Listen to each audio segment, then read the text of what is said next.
En días pasados, al igual que años anteriores, desfilaron grandes masas de mujeres por las calles de diversos países, exigiendo la abolición al patriarcado, el derecho al aborto y el cese de la violencia y el homicidio, cuando paradójicamente el aborto es homicidio en su máxima expresión y las peticiones de estas masas de supuesto respeto y paz fueron hechas mediante caos y violencia. Otras marchas se han pronunciado mundialmente en donde los manifestantes exigen una supuesta igualdad de los derechos humanos. No obstante, más bien, esta influencia es una creciente ola que busca impregnar la llamada ideología de género en todas las esferas sociales. Desde la enseñanza en la educación básica hasta la reforma de las leyes civiles, está impregnada esta ideología, todo con la intención de imponer preferencias y conveniencias de sectores minoritarios de la sociedad. Al meditar acerca de estos acontecimientos, es de notar que estamos viviendo una verdadera oposición hacia las estructuras y normas fundamentales, así como a los decretos divinos del diseño original del autor de la vida. Y es en medio de toda esta masa de manifestaciones y actuaciones en donde surge una epidemia que al poco tiempo es declarada una pandemia por parte de la Organización Mundial de la Salud por haberse propagado a nivel mundial y ha afectado a miles de personas. Y a pesar de que existen muchas opiniones en torno a esta información, como que quizá es un invento que ha infundido a nivel gubernamental de orden mundial para ocultar acciones o quizá repercutir en economía o estabilidad en algunos países, o que quizá fue una fabricación biológica en laboratorio por mentes retorcidas buscando dañar cierta población del mundo, es necesario, hermanos, fijar nuestra atención en las Escrituras para sostener un criterio bíblico y correcto de este acontecimiento. Y voy a mencionar 3 pasajes que yo quiero que usted escuche, que podamos meditar con atención. Mire, Levítico 26, 14 al 16 nos dice lo siguiente: pero si no me obedecéis y no ponéis por obra todos estos mandamientos, si despreciáis mis estatutos, si aborrece vuestra alma mis ordenanzas para no poner por obra todos mis mandamientos, quebrantando así mi pacto, yo por mi parte os haré esto: pondré sobre vosotros terror súbito, tisis y fiebre que consuman los ojos y hagan languidecer el alma. En vano sembraréis vuestra semilla, pues vuestros enemigos la comerán. Jeremías 24:10. Y enviaré sobre ellos espada, hambre y pestilencia, hasta que sean exterminados de la tierra que di a ellos y a sus padres. Y un versículo más reciente en el Nuevo Testamento, Mateo 24, 6 al 8. Y oiréis de guerras y rumores de guerras. Mirad que no os turbéis, porque es necesario que todo esto acontezca, pero aún no es el fin. Porque se levantará nación contra nación y reino contra reino, y habrá pestes y hambres y terremotos en diferentes lugares, y todo esto será principio de dolores. Estos textos confirman que las enfermedades, las pestes y las plagas existen, y existen por causa del pecado, sea cual sea el origen de una pandemia o de una enfermedad. Lo cierto es que Dios está presente, Él no está ausente, Él no ha descuidado estas circunstancias. Por el contrario, Dios está activo, tan activo que definitivamente Él está obrando por y a través de estas circunstancias. Quiero dirigir, hermanos, este mensaje a cada uno de ustedes, llamando así que estos acontecimientos, que estos eventos que vivimos son una oportunidad para buscar a Dios. Y es así como he titulado el mensaje de este día: una oportunidad para buscar a Dios. Regresando a Nehemías, capítulo 9, que fue el texto que se leyó al inicio, retomando los primeros 3 versículos, dice lo siguiente: el día 24 del mismo mes se reunieron los hijos de Israel en ayuno y con cilicio y tierra sobre sí. Y ya se había apartado la descendencia de Israel de todos los extranjeros, y estando en pie confesaron sus pecados y las iniquidades de sus padres. Y puestos de pie en su lugar, leyeron el libro de la ley de Jehová su Dios, la 4ª parte del día, y la 4ª parte confesaron sus pecados y adoraron a Jehová su Dios. Estuve meditando en un término que su significado tiene mucha relevancia, y este término es la palabra avivamiento. El avivamiento significa la restauración de una vida que se ha perdido. Es el retorno de las multitudes hacia Dios. El avivamiento, lo explica alguien de una manera más simple, es la búsqueda de una persona que tiene para con Dios. Avivamiento es la búsqueda hacia Dios, la búsqueda, el buscar a Dios. Y es cierto que ninguno de los avivamientos ha sido igual en la historia del mundo, pero sí hay características generales que se han dado en épocas antiguas cuando se han producido avivamientos. En primer lugar, sabemos que los avivamientos no son comunes. El hombre no los puede producir. Son el efecto del poder sobrenatural de Dios. En los avivamientos, sí, las características generales que vamos a notar es que siempre ha habido un grupo de personas que ha intensificado su búsqueda por Dios. Ha estado en ese constante énfasis, en ese tenor de buscar a Dios más que nunca. También ha habido un grupo de personas en humillación personal. Y podemos ver en este texto que leímos, un día cuando se reúnen los hijos de Israel, sabemos que ellos están cautivos, ellos están prisioneros, y entonces se encuentran en gran humillación. Dice el versículo 2, el versículo 1, que estaban en ayuno y con cilicio y tierra sobre sí, y en el versículo 2, que se habían apartado y algunos confesaron sus pecados y las iniquidades de ellos y de sus padres. Esta actitud que tiene el pueblo de Dios es una actitud de quebrantamiento, es una actitud de reflexión, de meditación por lo que estaban viviendo. En algunos momentos de humillación fueron el resultado por las enfermedades, la persecución, desastres naturales, etcétera. El Antiguo Testamento, todo el Antiguo Testamento, vemos al pueblo de Dios de una manera recurrente, apartándose de Dios por causa de la idolatría, por causa de la incredulidad, y estas decisiones trajeron severas consecuencias. Segunda de Crónicas 7:14 nos dice: si se humillare mi pueblo, sobre el cual mi nombre es invocado, y oraren, y buscaren mi rostro, y se convirtieren de sus malos caminos, entonces yo iré desde los cielos, y perdonaré sus pecados, y sanaré su tierra.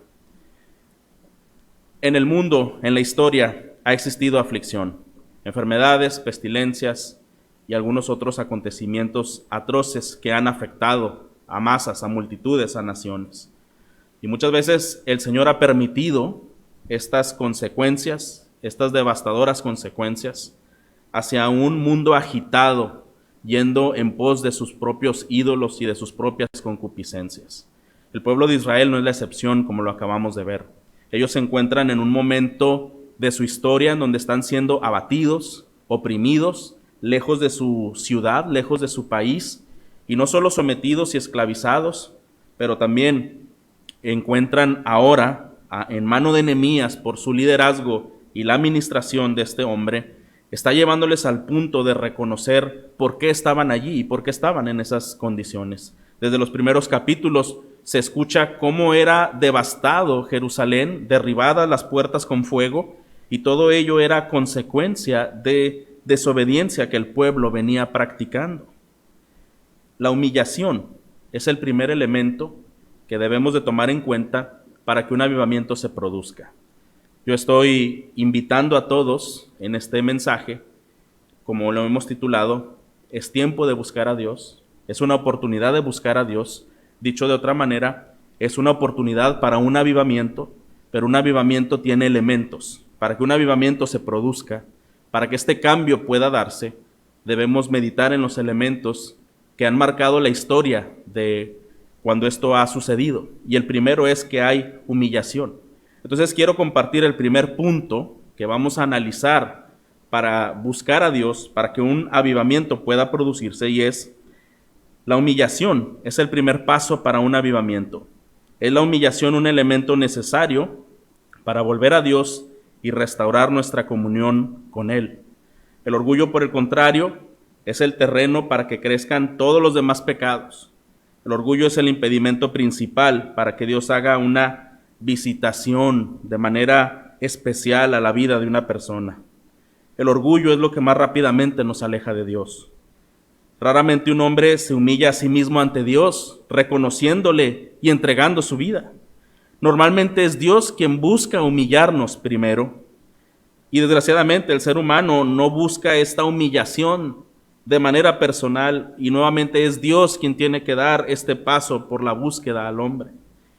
Este pueblo de Dios, aquí en Nehemías 9, está viviendo 70 años de exilio en un cautiverio, y ese pueblo tenía tanto tiempo atrapado de desobediencia tras desobediencia y decadencia y esclavitud. 70 años tuvieron que pasar para que ellos pudieran reflexionar sobre la condición en la que se encontraban y pudieran clamar a Dios de su socorro y de su ayuda.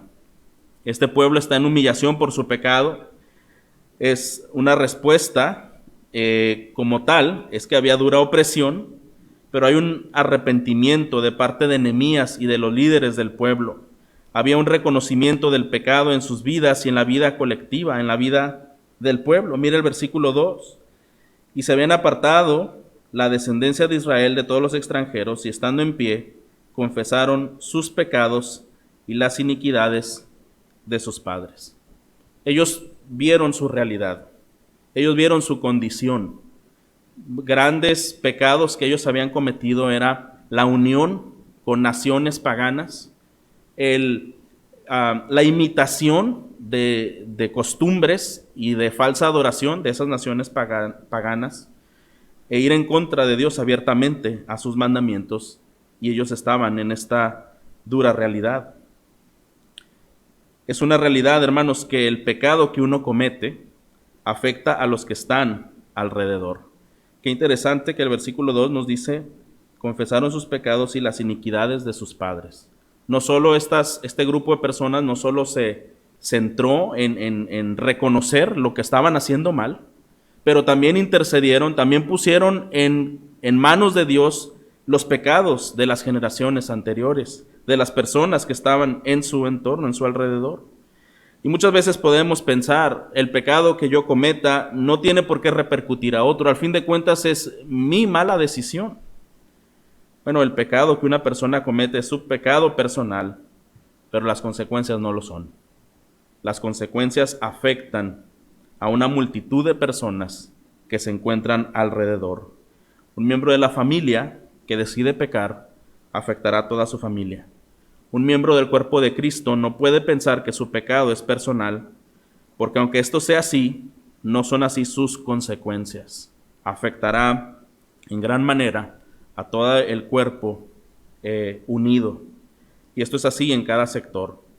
Por tanto, la confesión y el arrepentimiento debe ser de todos los que formamos parte de un problema o todos los que formamos parte de su pueblo.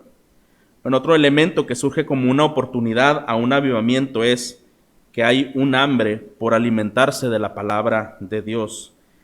Hasta aquí el pueblo se encuentra reconociendo su pecado, el pueblo se encuentra entendiendo que habían sido desobedientes, pero esto no solamente fue un reconocimiento emocional, realmente había una agitación, se estaba produciendo algo en su interior en donde ellos ya no querían continuar pecando, habían tomado decisiones, dice que habían despedido a los extranjeros, habían ya tomado decisiones contundentes para apartarse de lo que hacían mal, y también buscaron la dirección de Dios en su palabra. Versículo 3, y puesto de pie en su lugar, leyeron el libro de la ley de Jehová su Dios, la cuarta parte del día, y la cuarta parte confesaron sus pecados y adoraron a Jehová su Dios.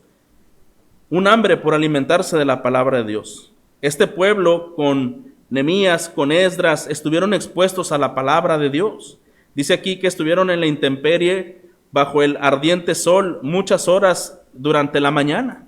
Varias horas ellos estuvieron de pie, expuestos al sol, y esto no ocurre en condiciones normales. Esto no es un día regular. Definitivamente Dios está obrando en el corazón de su pueblo, para que ellos sacrifiquen y ellos se esfuercen y den prioridad a la palabra. Quiere decir que ya la convicción en sus vidas, en su interior, había cambiado. Juan 17:17 nos dice: santifícanos en tu verdad, Tu palabra es verdad.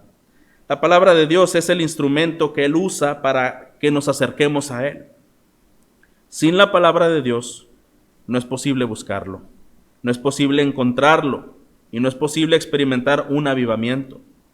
Regularmente el pueblo de Dios consume poca palabra de Dios y esta es la realidad. Grandes acontecimientos que son lamentables han sido la consecuencia de nuestra falta de meditar en la palabra de Dios. Y hermanos, ¿cuánto dejamos tiempo para meditar en las palabras del Señor, en considerarlo una prioridad en nuestras vidas? Hay personas que al ser expuestas a la palabra de Dios comienzan a vivir un proceso de humillación y también de sensibilidad. Comienza a haber un recuento de las faltas cometidas en el pasado, llegando a la mente, y es entonces en donde ocurre ese arrepentimiento profundo y un dolor por el pecado, que es como lo que pasaba con el pueblo de Dios en este momento.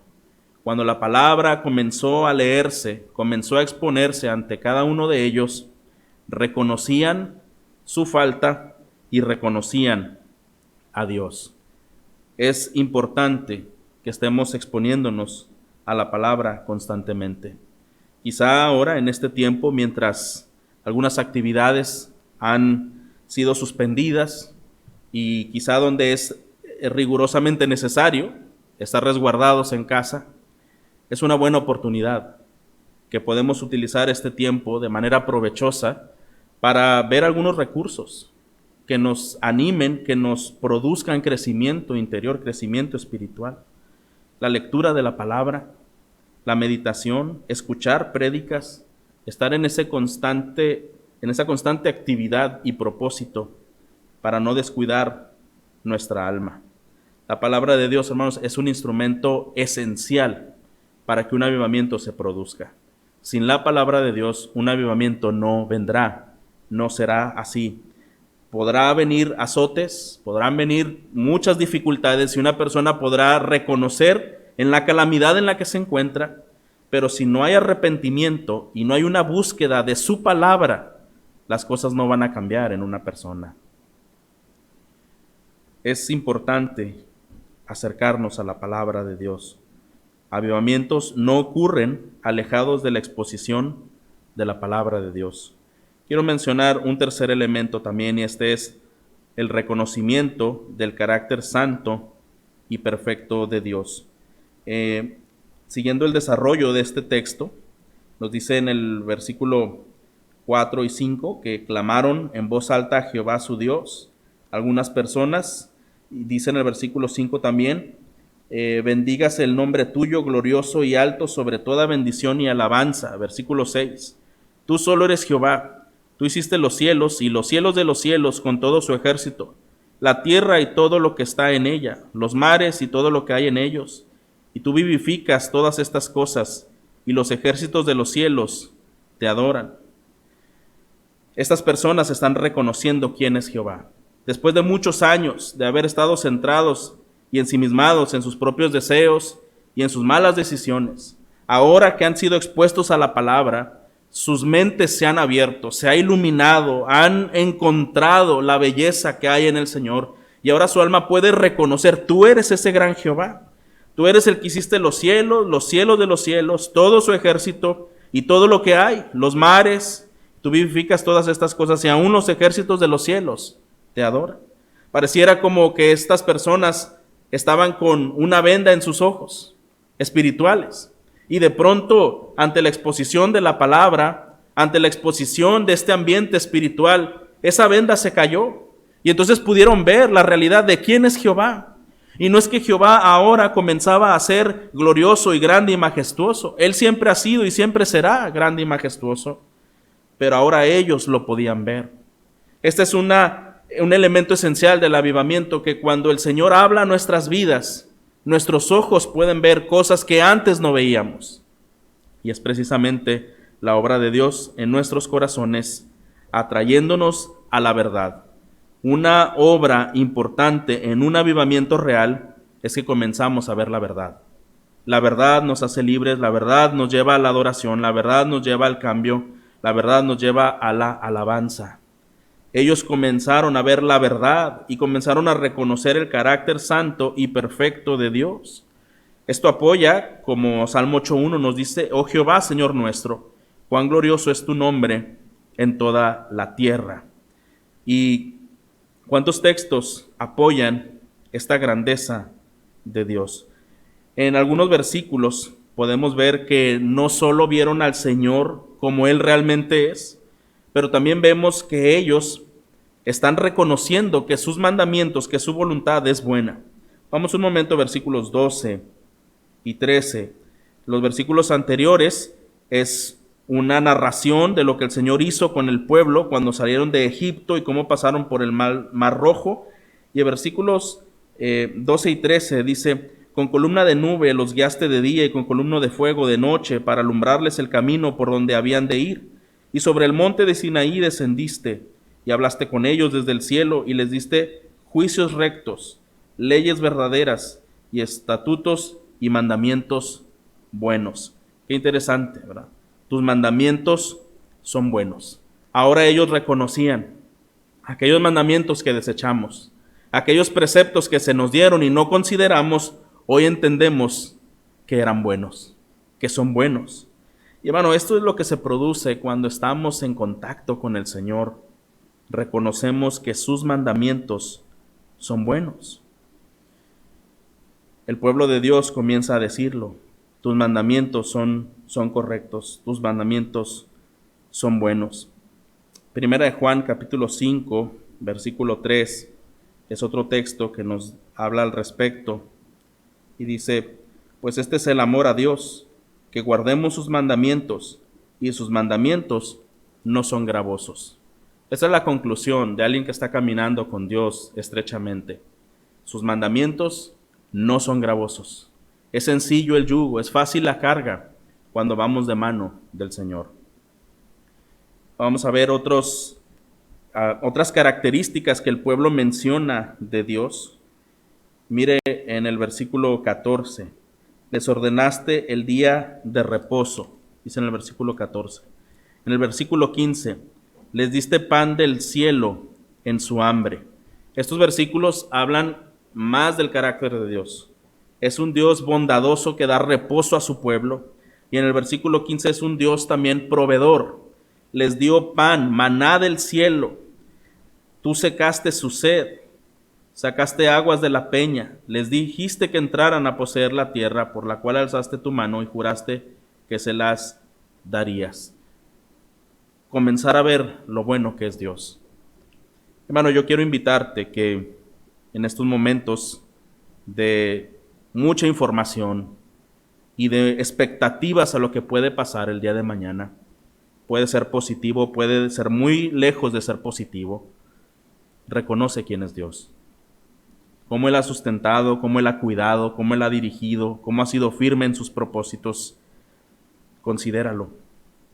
Reconoce el carácter santo y perfecto de Dios, de proveedor. Leímos en los versículos anteriores: de fiel, con columna, con fuego, los guardaste, los guiaste por la mañana, por la noche. Todo este capítulo, que son muchos versículos, 38 versículos, hablan una y otra vez de la intervención de Dios hacia el bien de su pueblo. Pero tristemente, este capítulo también trae un contraste de cuál es la respuesta del pueblo mismo hacia todas estas bondades de Dios. Versículo 17 nos dice la respuesta después de tanta bondad de Dios. Versículo 16: mas ellos y nuestros padres fueron soberbios y endurecieron su cerviz y no escucharon tus mandamientos. No quisieron oír ni se acordaron de tus maravillas que habías hecho con ellos. Antes endurecieron su cerviz y en su rebelión pensaron poner caudillo para volverse a servidumbre. Y nuevamente: pero tú eres Dios que perdonas, clemente y piadoso, tardo para la ira y grande en misericordia, porque no los abandonaste. Estos contrastes tan repetitivos, Dios favoreciendo, Dios bendiciendo, Dios guardando, Dios siendo muy paciente, y el pueblo pecando, el pueblo errando, el pueblo en una soberbia que no les dejaba reconocer. La compasión de Dios, lento para la ira y grande en misericordia, se menciona varias veces en este capítulo. Nunca los abandonó, ni siquiera cuando el pueblo se fue tras sí a sus propios deseos. Dios proveyó de todo para su pueblo. Siguiendo esta línea, mira el versículo 20. Y enviaste tu buen espíritu para enseñarles, y no te retiraste tu maná de su boca, y agua les diste para su sed. Dios continuó siendo fiel en esa provisión. Versículo 28. Pero una vez que tenían paz, volvían a hacer lo malo delante de ti, por lo cual los abandonaste en mano de sus enemigos, que los dominaron. Pero volvían y clamaban otra vez a ti, y tú desde los cielos los oías, y según tus misericordias muchas veces los libraste. Y este capítulo, hermano, siempre se encuentra ese contraste. Dios bendiciendo, Dios perdonando, Dios socorriendo, y el pueblo en un corrompimiento continuo. Es necesario, hermanos, para que exista un avivamiento, que podamos reconocer primeramente nuestras propias faltas, en dónde hemos caído, qué es lo que el Señor nos señala, cómo podemos ir en un arrepentimiento, en un reconocimiento. Es necesario volver a la palabra, poder tener seriedad hacia ella, de escucharla, de conocerla, pero también reconocer el carácter perfecto de Dios inmutable que no ha cambiado. Y número 4, para terminar, es necesario establecer pactos con Dios, para que ocurra un avivamiento, para que ocurra un cambio, para buscar a Dios es necesario establecer pactos con Dios. Quiero que vayamos al último versículo de este capítulo, versículo 38, y dice así: a causa pues de todo esto, nosotros hacemos fiel promesa, y la escribimos firmada por nuestros príncipes, por nuestros levitas y por nuestros sacerdotes. Ellos finalmente hacen un pacto. En este versículo, ellos deciden hacer un compromiso. Precisamente un pacto es un compromiso delante de Dios de volver a Él y no apartarse más. Cuando centramos nuestra atención en el evento más sublime en el mundo, y esto me refiero cuando el Señor Jesús se despojó a sí mismo y asumió el castigo que le correspondía al hombre por su pecado, ¿qué pensamos de ese evento? Pensamos en ese sublime, en ese infinito amor de Dios hacia su iglesia.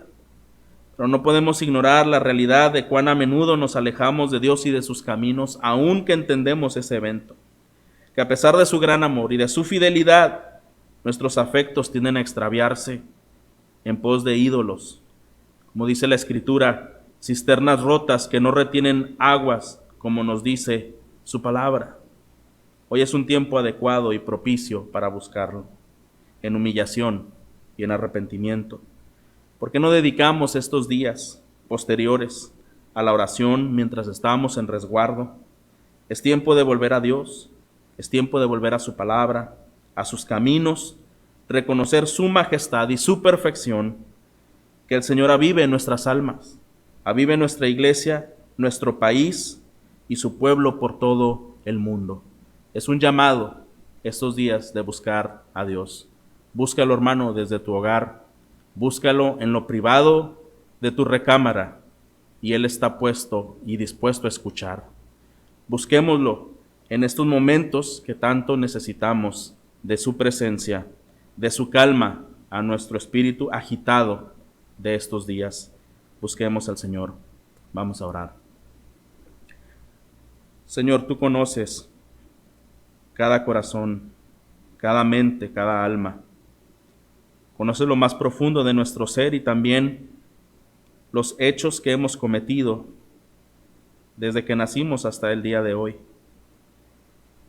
Pero también conoces, Señor, cuando un corazón es quebrantado y un corazón está dispuesto a hacer cambios en humillación y en reconocimiento. Rogamos, Señor, que esa sea nuestra condición. Rogamos que tú nos hables a cada uno de nosotros, que nuestro corazón no se endurezca por el engaño del pecado, que el orgullo, la soberbia, no sean un impedimento para la obra que tú quieres hacer en nosotros y en la iglesia y en tu pueblo en todo el mundo. Ayúdanos, Señor, a ser humillados de manera personal. Ayúdanos a alejarnos de los ídolos, del pecado y de las cosas vanas de este mundo. Ayúdanos, Señor, a tomar en serio este llamado de buscarte desde nuestro hogar, en nuestra mente, en nuestra devoción. Y, Señor, te pedimos, produce un avivamiento, produce, Señor, un despertar en nuestros corazones y en nuestras mentes. Que tu palabra sea para nosotros atractiva y que podamos comprender y podamos verte a ti con tu carácter perfecto y podamos asombrarnos y glorificarte en ello. Y permítenos, Señor, transmitir, compartir y influenciar a otras personas cerca de nosotros con lo que tú haces en nuestro interior, los cambios que tú produces por el Espíritu Santo, Señor, que lleven fruto, que puedan ser una manifestación de tu obra en nuestras vidas. Pedimos, Señor, sigas obrando en cada uno y sigas haciendo tu voluntad perfectamente, firmemente en cada persona, en todo momento. Todo esto te lo pedimos, Señor, en Cristo Jesús. Amén.